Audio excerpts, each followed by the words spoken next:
Welcome to Traveling Bits. We are going to Arunachaleshwara Temple in Tiruvannamalai in Tamil Nadu. We are right now in Arunachaleshwarar Temple at Tiruvannamalai in Tamil Nadu, and we are going around the temple in a buggy. It looks pretty decent as of now. But still very hot. It is, but it is beautiful. The temple complex is huge and comprises of about 10 hectares in area. Meanwhile, please subscribe to the channel Traveling Bits and click on the bell icon for future updates.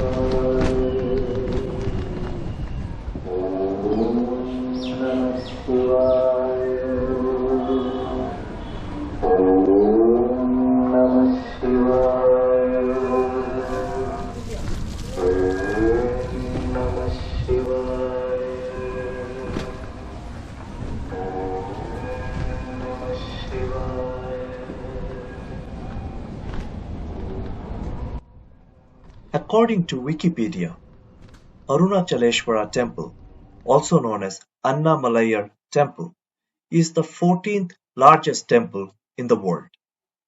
As you would see, the temple has 4 large gopuras on 4 sides. It is typically in the style of Meenakshi Temple of Madurai. The temple is so large, and during daytime it would be very hot.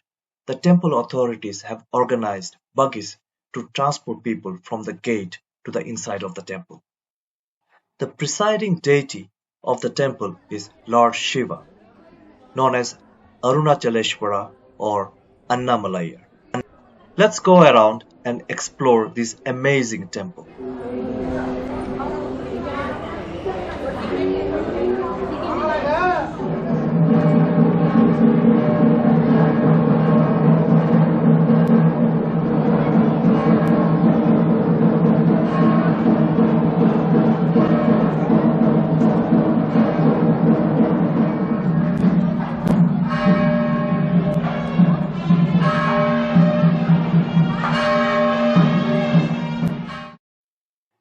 The hill you see in the background is called Arunachala Hill. During my research, I found Arunachaleshwara Temple is one of the 5 Shaiva holy places in South India. Pradakshina, known as circumambulation in English, is done by devotees around the Arunachala Hill and Arunachaleshwara Temple. The term used in Sanskrit is called Giri Pradakshina. Giri means hill. In Tamil, it is called Giri Valam or Malai Sutru. So Giri Valam or Giri Pradakshina is basically taking a walk of the 14-kilometer circumference of Arunachaleshwara Temple and Arunachala Hill. And it is considered a simple and effective form of yoga. Now we are going for the darshan of Arunachaleshwara. There are 2 types of darshan. The general darshan is free, and for faster darshan you can go for ₹50 per person. Go inside this gate and then you will find the counter for ₹50 darshan ticket. In the Sanctum Sanatorium area, photography or videography is not allowed. Okay, now let's get back to our discussion on Giri Pradakshina. Sri Ramanna Maharshi once explained Pradakshina as Pra stands for removal of all kinds of sin, Da stands for fulfilling the desires, She stands for freedom from future births, Na stands for giving deliverance through jana. If by way of Pradakshina you walk 1 step, it gives happiness in this world. 2 steps, it gives happiness in heaven.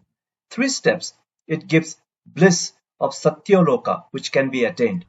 One should go round either in Mauna, that is silence, or Dhyana, meditation, or Japa, repetition of Lord's name, or Sankirtana, that is bhajan, and thereby think of God all the time. One should walk slowly like a woman in his 9th month of pregnancy. Right in front is the Raja Gopura in the eastern side, which reaches up to 217 feet and the highest Gopura of the 4 Gopuras here in Arunachaleshwara Temple in Tiruvannamalai. Now we are going inside the 1000-pillar mandapam. This mandapam has been built by Vijayanagara King Sri Krishnadevaraya. The pillars here have intricately curved sculptures, and it looks like poetry on stone. The 1000-pillar mandapam in those days not only acted as a place for meditation and functions, but also as sanctuaries for people around here from calamities and warfare.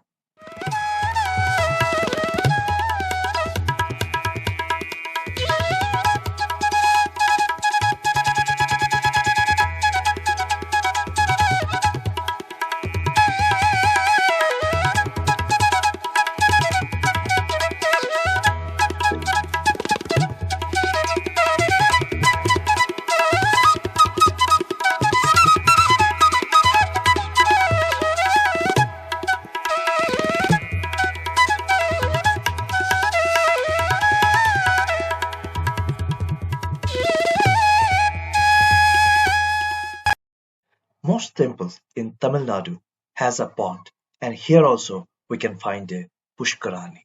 Okay, I would also like to share another important information during Pradakshina at Arunachaleshwara Temple. There are 8 small shrines of lingams located in the 14-kilometer circumference of the hill, each associated with 12 moon signs. They are collectively termed as Ashtalingam, meaning 8 lingams, and is considered one of the rituals of worship during Girivalam. The gopura you are seeing in the background is the tallest one and is being built by Sevappa Nayakar of the Nayakar dynasty. The present structure was built during the Chola dynasty in the 19th century, while later expansions are attributed to Vijayanagara rulers of Sangama dynasty, the Saluva dynasty and the Tuluva dynasty. The temple is maintained and administered by the Hindu Religious and Charitable Endowments Department of the Government of Tamil Nadu. I feel like business, government also should not be running temples. It should be best left to the community who can run them as per the culture and the practices. Government should come in when there are malpractices or there is an acute need for intervention. They should rectify it and then give it back to the community again for running. Now in front of us, we could see some swans roaming very happily in the pond. The temple has 6 daily rituals at various times from 5:30 a.m. to 10 p.m. and 12 yearly festivals on its calendar. The most important festival is Kartigai Deepam, that is celebrated during the day of the full moon between November and December, and a huge beacon is lit atop the Arunachala hill. It can be seen from miles around and symbolizes the Shiva Lingam of fire joining the sky. The event is witnessed by millions of people. On the day preceding each full moon, pilgrims do the pradakshina of the temple base and the Arunachala hills, called Girivalam or Giri Pradakshina. We are leaving the temple now. You can probably take a full day to watch this temple in leisure, and about 2 days if you want to do Giri Pradakshina and climb the hill.